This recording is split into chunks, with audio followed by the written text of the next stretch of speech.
Hey guys, welcome back to another video. Today, as you can see, I got the Outcast in front of me.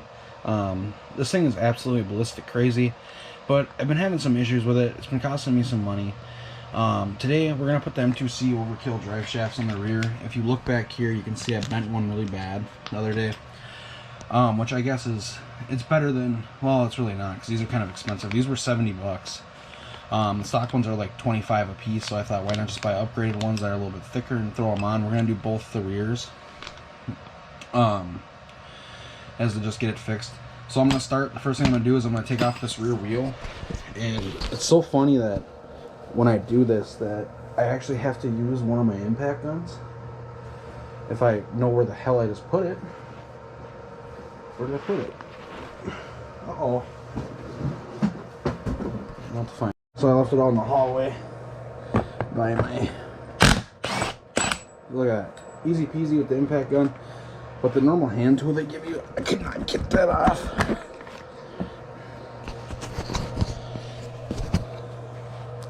So I'm not sure how the pin comes out, but I'm thinking it's like any other Arrma, it's gonna have a set screw down through it. So let's check that out quick. So I was right. So I'm not sure what size it's going to be. It's probably bigger because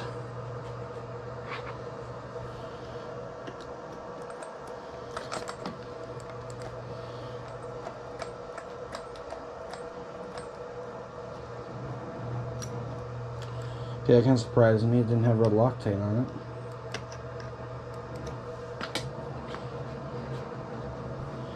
So you're going to push this pin through. So there we go. And then your hub is off. There's the hub.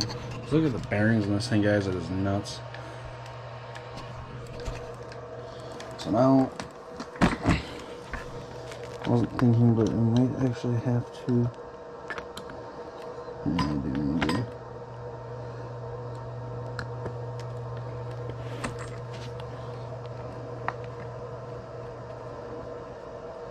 So, and then all I'm doing, guys, is I'm dropping this pin out so I can pull that shaft out. I might actually have to take the sway bar off too. I don't remember. I think I might actually have to remove the sway bar of the shock.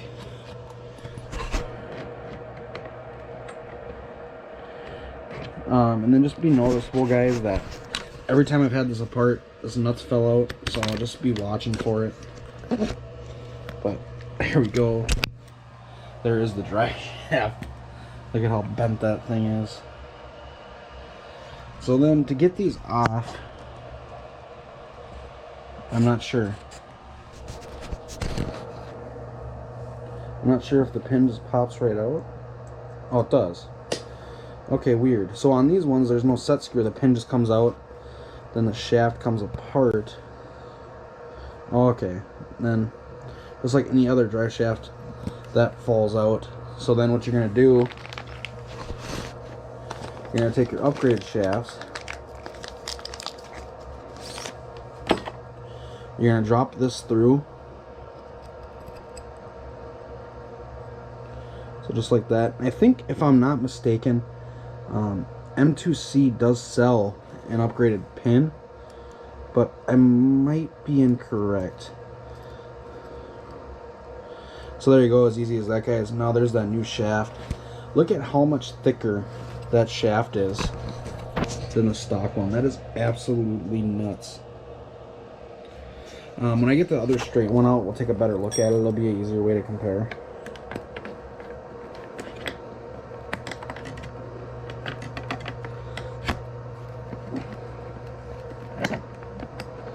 And you don't have to drop the sway bar out, guys, which is nice. So that's kind of a pain when you gotta start dropping the sway bars and whatnot. Throw that back in there.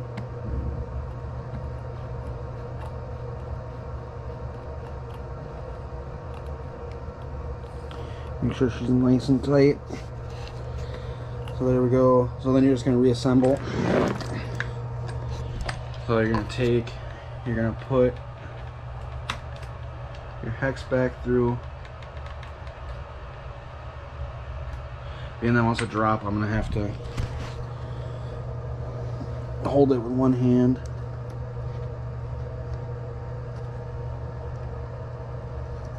Go ahead and put that back on. Then we'll go ahead, we'll slap our wheel back on.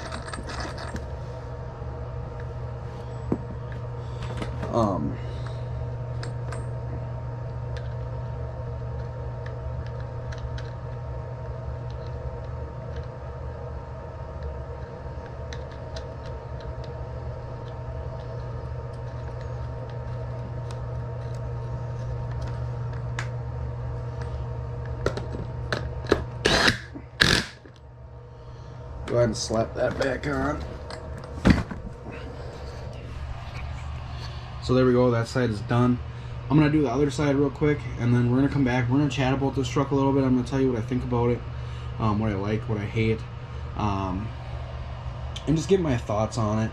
Just my general thoughts, I guess. But if you notice, those M2C shafts, they're a little bit shorter also.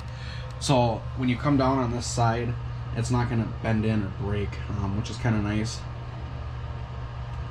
But let me do the other side, and then we'll be back and we'll talk about it. Alright guys, so here you go. Here's the shaft comparison. These I think are only a millimeter bigger, if I'm not mistaken. I don't remember, but look at the size difference just in the shafts. These are so much more beefy, it's nuts. So I just want to give you a comparison of the two. There it is. They are the same length. I thought for some reason the Overkill, maybe the Overkill is a tiny bit shorter. I think the Overkill is a tiny bit shorter if you look here, but not much. But that will help with if you land on the side, the shaft's not going to bend in like this one did. So that's what a regular shaft's supposed to look like.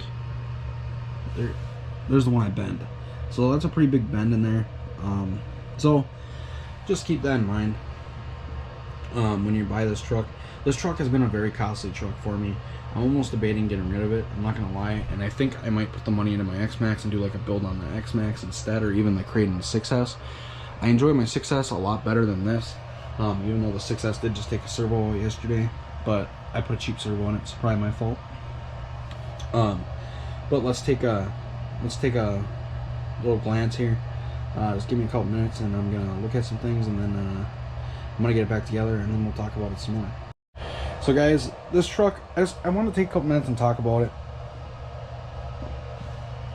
I don't know if people really watching my videos are thinking about buying one of these, but I wanted to give my 2 cents on it, because this truck has been a pain in my ass, to be completely honest with you. Every time I drive it, something breaks. I've already well over got 1,300 into this truck with everything I've done, and I've barely done anything. I've done hot racing shock caps. Well, I only did them on the one side so far. I didn't do the other side yet, which I probably should. And then it's got RPM rear arms. Now it's got the M2C Overkill shafts in the rear.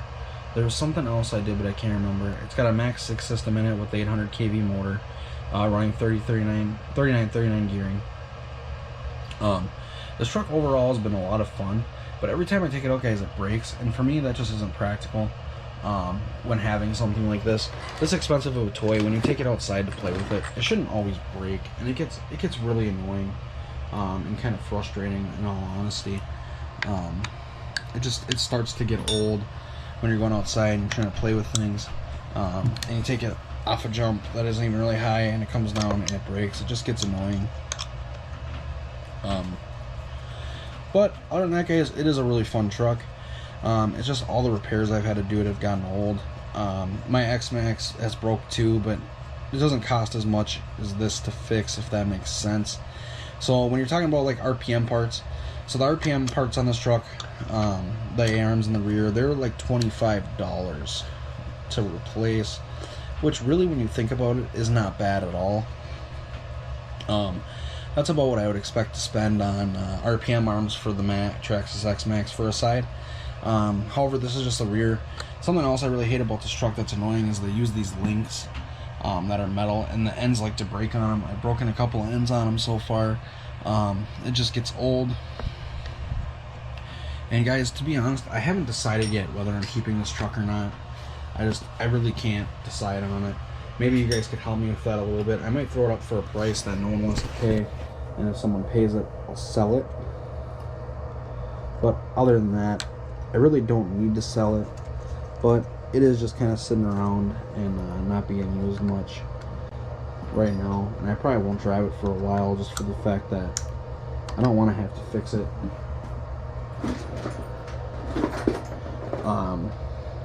I'm just gonna go ahead and I'm gonna put that hot racing shock cap on quick.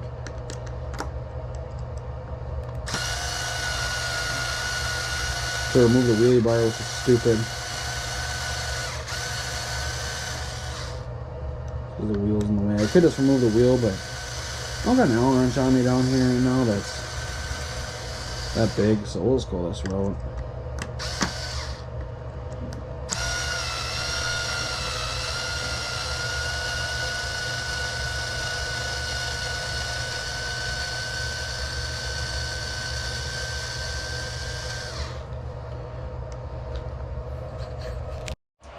Alright guys, so there we go. We got the extra hot racing cap on there. We got the M2C Overkill shafts in the rear. So this truck, it's a big clunky truck, guys. I mean, it's not easy to work on even. It's a pain in the butt to work on just because of the weight that it is. But if you've worked on other RC stuff, you can do it. The X-Max is a lot easier truck to work on just being the weight of it, and it does come apart a lot easier. The bits aren't so, or the hexes aren't so big, if that makes sense. It uses up to a 2.5, I believe, and this thing uses up to like a 4 or a 4.5, which is huge. I mean, just look at that hex right there. I mean, that thing's big. That's probably about a 4. Let's see. So 2.5. So just keep that in mind, guys, when you're buying this truck. If you don't have any bigger fifth scale stuff, you are going to need a new hex set, and some other things. I might put it up for sale. I haven't decided yet. I can't decide whether I want to put it up for sale or not because I do like it, but it's just a ton of truck for me to lug around and stuff. Where I have my X-Max, and I enjoy the X-Max more than this thing, I think. I'm just working on the X-Max a lot less. So that's kind of my opinion on it, guys. I hope you enjoyed the video. I hope I helped you out with putting the shafts on if you need help putting the shafts on. If you enjoyed the video, guys, drop a like and subscribe. Thank you guys so much for watching. We're almost up to 600 subscribers, which is actually pretty awesome, guys. Thank you so much for that. And guys, have a good day. Have a good holiday weekend. And just enjoy your day off.